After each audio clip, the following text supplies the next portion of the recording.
The book Children's Types by Dr. D.M. Borland. Enlarged Glands in Children. Abrotanum. The clinical picture of abrotanum, a small baby, is characteristic of congenital pyloric stenosis. The child is emaciated with a dehydrated, wrinkled skin, which, when pinched up, does not return to its normal state. It has an inordinate appetite because it is vomiting all its food and is hungry all the time. It has comparatively big abdomen and spindly legs. It is always cross and peevish as it is being starved. It is usually chilly, is very often sensitive when handled, and it is tender to touch. In these abrotanum babies, there is not infrequently a delay in the healing of the umbilicus after the cord has dropped off from lack of vitality and lack of nourishment. Several cases who either had a pyloric stenosis or spasm recovered perfectly on abrotanum.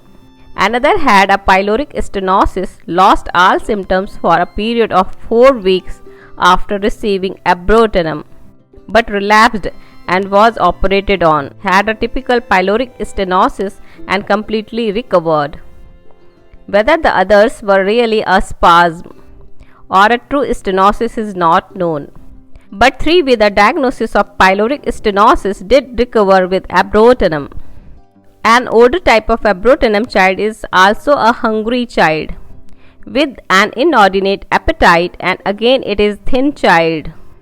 It always has a tendency to recurring attacks of diarrhea, usually attack of diarrhea alternating with rheumatic pains, and always with a certain amount of incoordination, clumsiness, tremor, probably a certain amount of numbness in the hands, feet or legs. The child cannot be trusted with any valuable china or it will knock it over or drop it.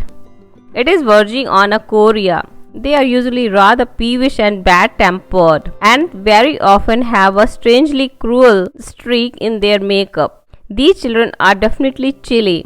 They are aggravated by cold or by damp, and their rheumatic pains are liable to be very worse at night than during the day.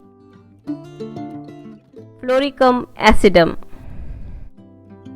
The last of the hot-blooded drugs mentioned earlier is Fluoricum acidum. The majority of Fluoricum acidum types, both children and adults, are fair-haired and fair-skinned. At first sight, they are not unlike the Silicea children. They are rather thin, underweight, usually fairly fine-boned, fine-skeletoned.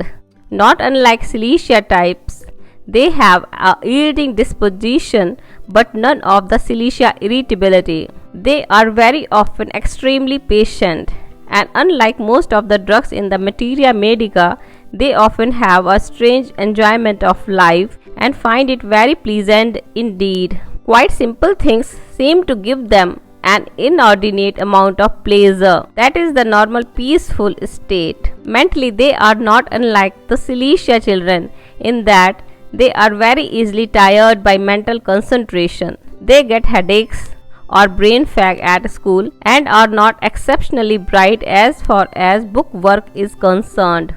A surprising feature of the Fluoricum acidum type of child is that they are liable to get quite pointless and unreasoning hatreds of one or other individual in school. It is weird difference from the ordinary child's makeup, which is striking. It applies to the adults as well. Unlike the Silicea children, they are better from physical exertion. Playing games does them good. It wakes them up. They are better for it. The Silicea child will be tired out by it. Like the Silicea children, if they are kept standing for any length of time, they get faint, headachy and tired out.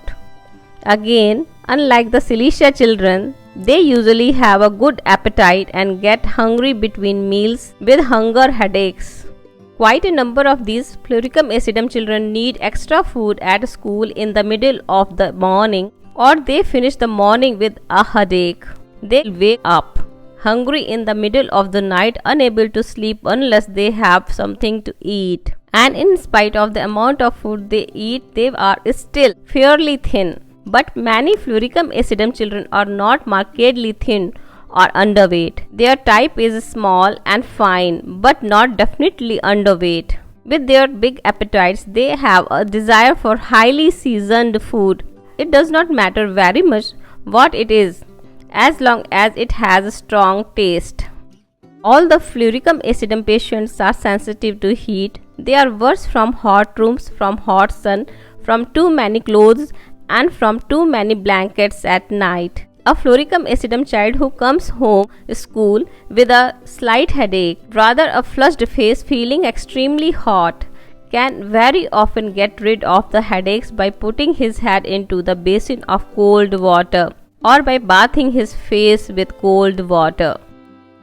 Another factor in Fluoricum acidum children is that they get a headache if at all constipated. These children also get the typical Fluoricum acid headache from being unable to get out of school to pass urine. Again, it is the same type of congestive headache. Some of these Fluoricum acidum children have the fine hair associated with Silicea child, but with a tendency to patchy both areas without any definite skin disease. It is patchy areas of thinning of hair rather than actual baldness. Another feature associated with Fluoricum acidum child is very faulty dentition, very good enamel of the teeth, liability for the teeth to decay early, and very often abscesses at the root of the teeth. Fluoricum acidum children rarely have a really sound dentition, and associated with that is the other important characteristic, unhealthy fingernails which are brittle, cracked and splintered. Another feature is that they have red sweaty palms to their hands and very offensive foot sweat, which tends to make them feel hot and sore. Another pointer to a possible Fluoricum acidum patient is dry red fissured tongue. The majority of these children have digestive upsets or a tendency to break down at school or rheumatic conditions. The outstanding point about the digestive upsets is a tendency to attacks of diarrhea. There is liability to acute gastritis and jaundice, and all these digestive upsets are very much aggravated by any hot drinks. The typical Fluoricum acidum child with diarrhea will get a violent attack after any hot drink, which is very often useful pointer to the Fluoricum acidum case. In acute attacks, they are liable to run a fairly high temperature with a feeling of intense heat and complete intolerance of any bedclothes. In their breakdown at school, apart from headaches from concentration, the type of congestive headache which is better from cold bathing, one constant feature is that they make mistakes in writing. They transpose words, transpose letters, and the mistakes seems most senseless. The teachers complain it is pure inattention and say the child could not make such mistakes if it were paying attention, but the child cannot help it. The rheumatic complaints have the ordinary Fluoricum acidum temperature aggravation, and the pains are very much worse when keeping still and better by moving about. Another symptom of the Fluoricum acidum child who is tired out at school is feeling of numbness in the arms or legs. An odd thing about this numbness is that it does not come on from pressure. Even when the child is still, the arms and legs are liable to become numb. The direct attacks of Fluoricum acidum are always irritant diarrhea. There is a good deal of perianal irritation and possibly a number of painful perianal fissures. Fluoricum acidum is really a hot-blooded Silicea with amelioration from motion and with a cheerful outlook instead of flat, tired outlook of Silicea types. Fluoricum acidum and Pulsatilla patients are not easily confused, for the Pulsatilla types are usually very much heavier in build. They have much less tension about them, are softer both mentally and physically. There is not the activity of Pulsatilla of the Fluoricum acidum case. They have a slower brain, are much more yielding, much less active. The Pulsatilla patient gets tired out with exertion, and the Fluoricum acidum patient is rather stimulated by it. Pulsatilla is aggravated by exposure to cold water, gets chilled. The Fluoricum acidum types will bathe in cold water and it will wake them up. It is very much a question of degree. In one, the patient is more taut, the other is gentle, yielding, depressed.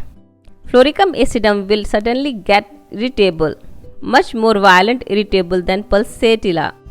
Will strike when Pulsatilla would probably break out into wrath and then weep.